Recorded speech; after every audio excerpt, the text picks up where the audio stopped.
What's going on YouTube? Corey with Junk Boss here, and today I've got a bit of an update for you. So if you remember a few weeks ago, my last video, I mentioned that I was not going to be working in the bar on the weekends anymore.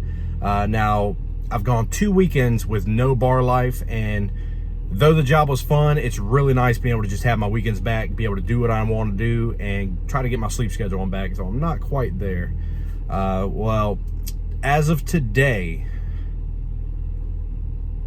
oh man, it's still setting in. But as of today, I've officially put in my 2 weeks notice at my full-time job. That's right, you heard me. I am no longer going to be working a full-time job, which means junk removal is going to be my only source of income. All my concentration is going to be going to Junk Boss, growing, scaling this business, taking it as far as I could possibly go. So with that being said, I just kind of want to talk to you guys about when is the right time to quit your job to concentrate on your junk removal business. Now with me, I have a tendency to want to play things safe, and I started this business the tail end of July 2021. It is currently halfway through March of 2022. I survived my first slow season, and it has started picking up since the start of February this year. And we're only at the beginning stages of our prime season. So it's only getting busier from here. I've been getting a lot of calls and messages through Facebook Messenger, through my Google My Business. I've also been making a lot of connections in person with people. So I actually last week decided to step down to 4 days at my full-time job, so that way I could still keep my full-time hours, be considered full-time, get my benefits, keep my lab manager position. And immediately, the extra day I had a week to schedule stuff, immediately started filling it up with still more calls to do more estimates and do more jobs and trying to figure out where to fit them in. So I've been thinking about it a lot this week, of is it the time to leave my full-time job? Am I gonna be able to be okay? And after receiving 3 or 4 calls and getting a few more messages today for junk removal, I just decided, you know what, I'm already struggling to fill or to cram all these jobs in. So I think now is the time. So far I'm doing really well. I only expect it to get busier this season, and I've already got a lot of things I need to get taken care of for the business, let alone stuff I need to do around the house, little projects I'm taking on. And this will give me time to get all that stuff taken care of, because as of right now, I'm working my hours at my full-time job, and all my days off, I'm filling them up with junk removal. So I do not have time to get all the stuff done that I need to do. I do want to talk to you guys again about when is the time to leave your job. So, like I was saying, I tend to play things very safe. There's a potential that I could have left a little earlier and been okay. But I'm just one of those people that I have to know for sure that I can support myself with this business, continue to grow the business so that I only can live a more comfortable lifestyle and everything just takes off. So I've been taking every route that I can. I max out. I still do my Facebook advertisements, my Craigslist advertisements. A couple of months ago, I started Google Ads, and though it's not been a home run for Google, I've gotten some leads from it. I've done some jobs from it, and I'm making some profit from it. Now, granted, if I could have a company do my Google Ads for me, it would probably come out a lot better. I've done a ton of research on how to do it, but I know it's not optimized where it could be. And all the advertisement aside, which I do have a little update for you as well on the advertisement side, so stay tuned for that. Quitting your full-time job or part-time job, whatever you're doing, and while you're doing the junk removal business, for me, I wanted to make sure that I was not only making as much as I was making at my full-time job for quitting, I wanted to at least double that per month on the minimum side. Because keep in mind, you have your advertising fees, you have to save for your taxes, you're paying your helpers to do jobs with you, your dump fees, your fuel fees, all this stuff that goes into your expenses every month. You have to cover that, and whatever you're able to filter back into your pocket. For me, I wanted to at least double every month, and for the last couple of months it has been there, and it's only getting busier. And now, granted, I'm still a little hesitant on leaving my full-time job. I just know that with where I'm at right now and all the business that's starting to flow in right now, keeping my job is only going to hinder the growth of this business. So as much as I would like to keep working this for the stability, knowing what I'm going to make every couple of weeks on my paycheck and knowing that my bills are covered in that aspect, I'm never going to get Junk Boss where it needs to go if I'm taking up 4 out of my 7 days a week here, and essentially making less money to do my full-time job than what I know I can make in the junk removal. So if you guys are working a full-time job, part-time job, whatever you're doing, make sure you're getting your calls, you're getting the business to justify, and make sure that you're already filling out all the free time that you have around your regular job doing these jobs, to where it gets to the point where you can't even fit in any more jobs without scheduling them out a week or a week and a half.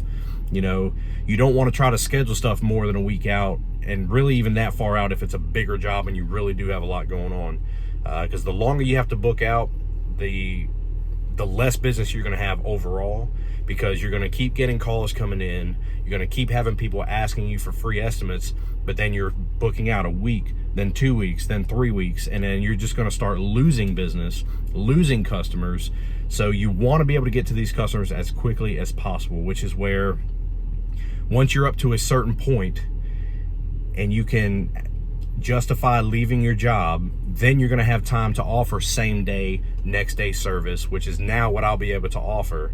And just that will amplify what you're going to be able to do for your business, because not only are you going to be able to take on more jobs, take on more customers, but because you're able to get to them in a timely manner, a day and a half out, you're going to have repeat customers coming to you because you were able to get to them quickly.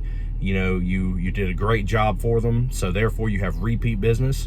And in this company, in this industry, repeat customers are very key to have. Now, when you're advertising, you know, you're gonna, every 100 customers you get, you might get 15 or 20 of them that end up being repeat customers. Because at the end of the day, the services that we provide, aside from like contractors and realtors and certain people and certain companies, for that average everyday person who just owns a home, wants to get some stuff cleaned up, once it's cleaned up, they don't have much of a need for you anymore, and it becomes a luxury service. Because a lot of people will either rather do it themselves to save money, or they're going to find a friend with a pickup truck to help them out, so that way they can just buy them pizza and beer, or throw some money in their gas tank. You know, the people that call us, choose to have us come out to take care of their junk for them. It is a luxury service. It is somebody who does not mind spending the money for our services because they just don't want to do it themselves.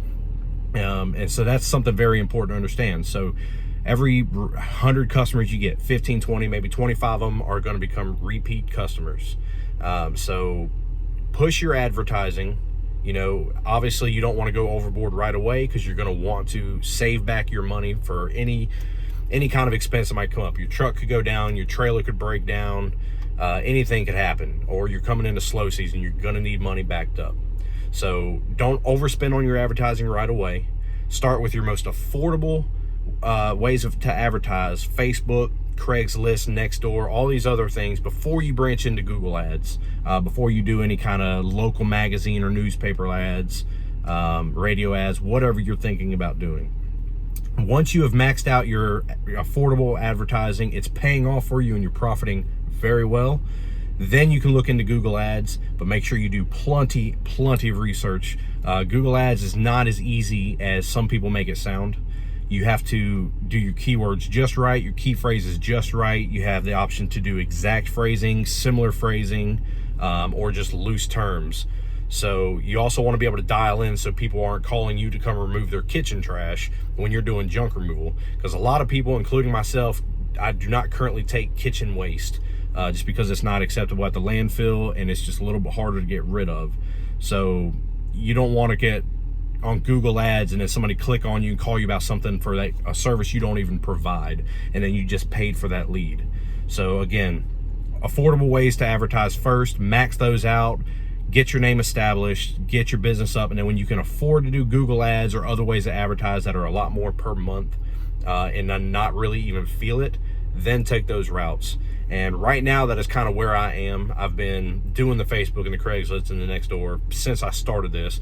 Started dabbling in the Google ads, and it's doing okay for me, though I would love to afford to have somebody who knows how to properly do Google ads do that for me. But as of today, not only did I put my 2 weeks notice in to leave my full-time job, but a local radio DJ around here, Mr. Derek Long, he's over top of 14 radio stations, and 9 of them are in Mobile County and Baldwin County right by me. And we worked up a price and worked up a commercial ad for me. It's going to be during all the prime time traffic reports, stuff like that, weather reports, and it is going live today. So I'm expecting big things out of this because it's really going to spread my name around my area. And this is just one more step in the advertising. Of course, the more I grow, the more income I get. I'm going to continue to expand my advertising, contribute more to Google ads, maybe hire somebody who properly knows how to do Google ads. And man, it hadn't sunk in yet. It's a crazy feeling knowing that for the first time in my life, I will not be depending on a W-2 job of a steady work schedule, steady paycheck, and that is all going to be on me. My success and my failures fall only on me from here on out.